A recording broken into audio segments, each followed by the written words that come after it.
Well, look at the crisis in Cyprus and pity the poor Russian oligarchs who use the country to take the smell off their money.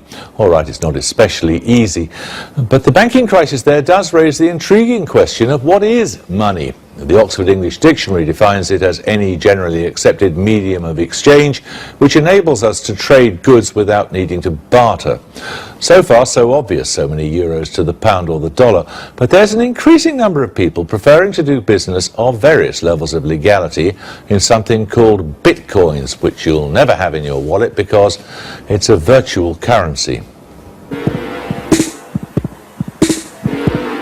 Imagine not being able to access your own money or being told how much you could withdraw from your own savings. You might lose faith in your central bank or even the currency that you have in your pocket. You might even consider storing your wealth in a new virtual currency called a Bitcoin. Certainly that's what's happening in Europe. In recent weeks, Bitcoin has soared from 500th in the app download charts to 52nd, and a Bitcoin has trebled in value since January to £50.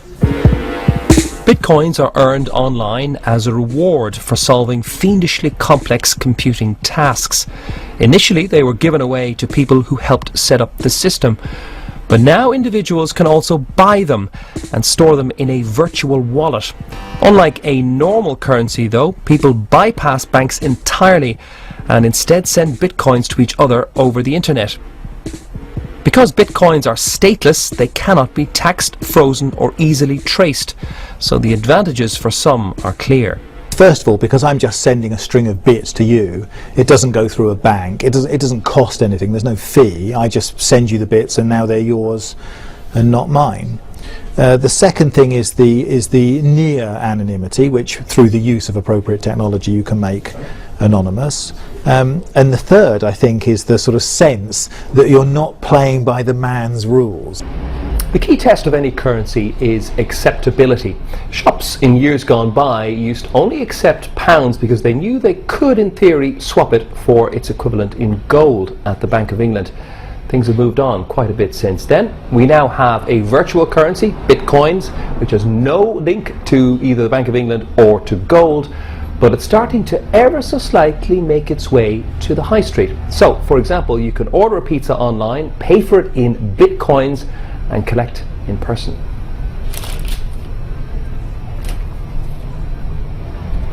Bitcoin is changing finance the same way the web changed publishing. The question is, what future could this virtual currency have? Flourish. Some experts think that Bitcoin might be just the first stage in a virtual money evolution, a bit like Friends Reunited now being eclipsed by Facebook. Whether that means in the long run people will use bitcoins instead of pounds and euros, I'm unconvinced.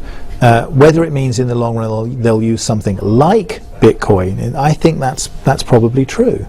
You know, the new economy needs a new kind of money, just as the industrial economy demanded new kinds of money a few hundred years ago. But there's a dark side to Bitcoins. Anonymity means they can be used to buy drugs or weapons, and Bitcoin accounts have also been seriously exposed by hackers. No wonder then that US and European authorities want far more regulation. But before that, some disillusioned Eurozone savers may still prefer to risk their money on a virtual rather than a hard currency. Well, Daniel Knowles has written about Bitcoin for The Economist, and Trace Mayer is in San Diego. He's an entrepreneur and financial blogger who uses Bitcoins. What attracts you to them, Trace Mayer? What I like about Bitcoins is that they're limited in amount, and with the protocol, you're allowed to send any amount of money to anyone, anywhere in the world at any time, and there's no way for it to be seized or frozen or confiscated in any way. So we're able to use a currency that can't be hyperinflated, and we don't have to worry about bank seizures like what's happening in Cyprus. But what do you actually use them for? Well, I use them to pay independent contractors that are all over the world, whether they're in India or the Philippines. I've used them to purchase digital products such as ebooks or MP3 files. I've also used them to order goods from different websites that accept them online. And in other cases, I've traded them for euros or British pounds or dollars when I've been traveling to Daniel knows it does have many of the characteristics of a proper currency, doesn't it? Well, what it actually resembles, in fact what it's designed to resemble, is a sort of virtual gold. And that's why we should be skeptical of it. I mean, I think it does resemble a currency. It's a very interesting thing, but it fluctuates in value all the time. It's designed in a way to be deflationary, and at the moment it's shooting up in price because people are pouring their money, their savings into it because they think it's going to keep going up in price, and that makes it quite unhelpful. You don't want to carry, you don't want a £10 note to carry around in your pocket to double to £20 worth of value one day and then the next day only be worth a fiver. So it's unstable. It's interesting, but I think the gold comparison's interesting. We've kind of moved past using real gold as society, so whether we're going to move back to some virtual gold seems quite... Well, this is about what you want to use them for, isn't it? Yes, absolutely.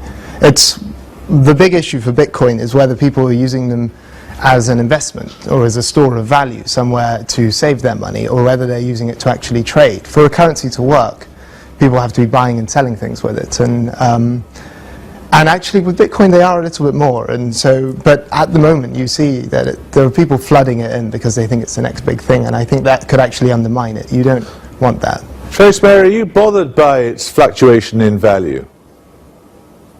Well, I've been around it for a long time. When I first started publicly recommending it as a blogger, it was around 25 cents US, which was about 10 pence, and now it's upwards around $80 US. And so I've seen a lot of ups and downs with Bitcoins, and I'm not really too worried about the fluctuations in price, because the price is actually irrelevant to the value it provides in being able to transfer value over distance or over the internet.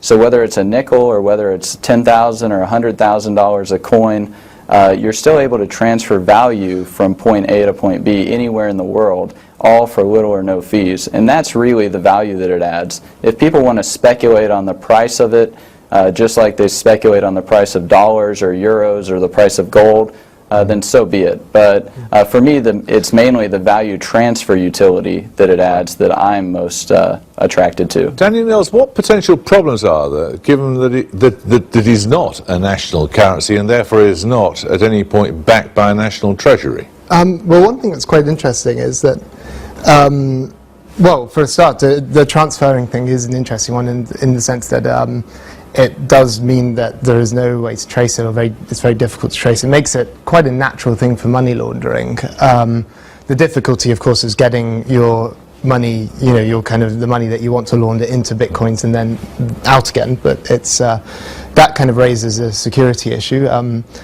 People can use it to trade, to move money around countries. It has the issues, insofar as a currency, it has the issues that currencies like the gold standard have. And so if you wanted to adopt it on a much wider scale, you would have all of the problems that we used to have when we had the gold standard, when gold was our primary currency, which is that if you have well, you won't have this with Bitcoins, but if you had a load of gold flood the market, then you have inflation. If gold comes in value, you have deflation, so you have a sort of depression thing built into it, its use as a currency. So we're very far away from that, but if you wanted to adopt Bitcoin as a currency of a real economy, you would have real problems. But it's interesting that there are now institutions, Amazon for example, effectively imitating Bitcoin. Well, Amazon's an interesting one because their new currency, their coins thing, as I understand it, are linked to dollars, and that is they are tackling the primary issue which you have with trying to get any new currency in. And if you look at, say, local currencies or most sort of online currencies, they are linked to the value of a real currency, just as a country like Zimbabwe, or which wants to kind of restore faith in its currency, will link it to one that people already have faith in. And Bitcoin, by design, you can't do that. It's not linked to the value of anything, so it fluctuates. And okay.